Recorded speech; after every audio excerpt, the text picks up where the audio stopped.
The soldiers assigned to the governor took Jesus into the governor's palace and got the entire brigade together for some fun. They stripped him and dressed him in a red toga. They plaited a crown from branches of a thorn bush and set it on his head. They put a stick in his right hand for a scepter. Then they knelt before him in a mocking reverence. "Bravo, King of the Jews!" they said, "Bravo!" Then they spit on him and hit him on the head with a stick.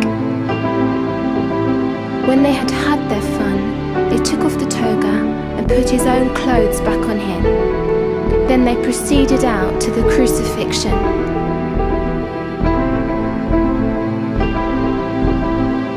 Along the way, there came a man from Cyrene named Simon, and they made him carry Jesus' cross. Arriving in Golgotha, the place they call Skull Hill, they offered him a mild painkiller, a mixture of wine and myrrh. But when he tasted it, he wouldn't drink it.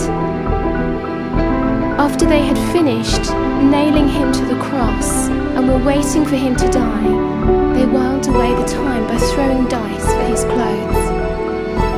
Above his head they had posted the criminal charge against him. "This is Jesus, King of the Jews." Along with him they also crucified two criminals, one to his right and the other to his left. People passing along the road jeered, shaking their heads in mock lament. "You bragged that you could tear down the temple and then rebuild it in 3 days. So show your stuff, save yourself. If you're really God's son, then come down from that cross." The high priests, along with the religion scholars and leaders, were right there mixing it up with the rest of them, having a great time poking fun at him. "He saved others. He can't save himself. King of Israel, is he? Then let him get down from that cross.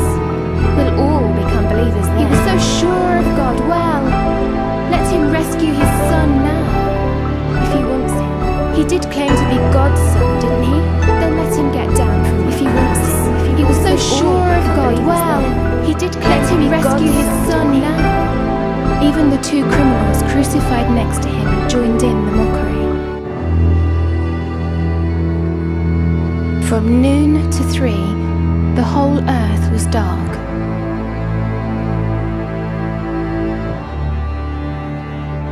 Around mid-afternoon, Jesus groaned out of the depths, crying loudly, "Eli, Eli, lama sabachthani," which means, my God, why have you abandoned me?" Some bystanders who heard him said, "He's calling for Elijah." One of them ran and got a sponge soaked in sour wine and lifted it on a stick so he could drink.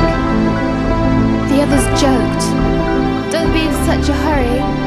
Let's see if Elijah comes and saves him." But Jesus, again crying out loudly, breathed his last.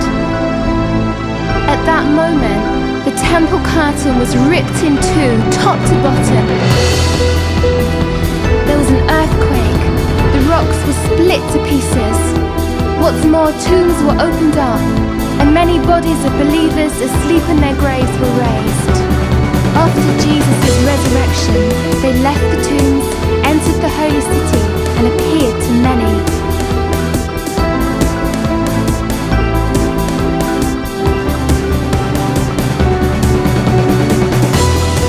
The captain of the guard and those with him, when they saw the earthquake and everything else that was happening, were scared to death. They said, "This has to be the Son of God. This has to be the Son of God. This has to be the Son of God. Son of God. Son of God."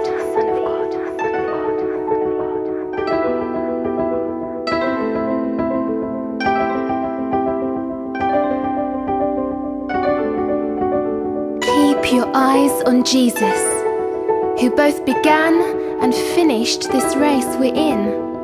Study how he did it, because he never lost sight of where he was headed. That exhilarating finish in and with God.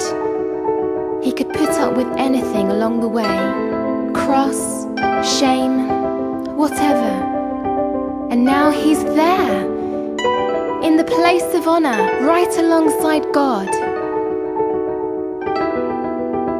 When you find yourself flagging in your faith, go over that story again and again, item by item, that long litany of hostility he ploughed through.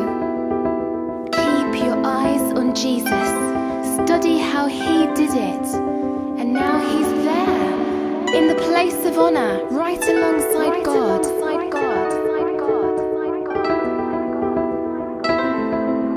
That will shoot adrenaline into your souls.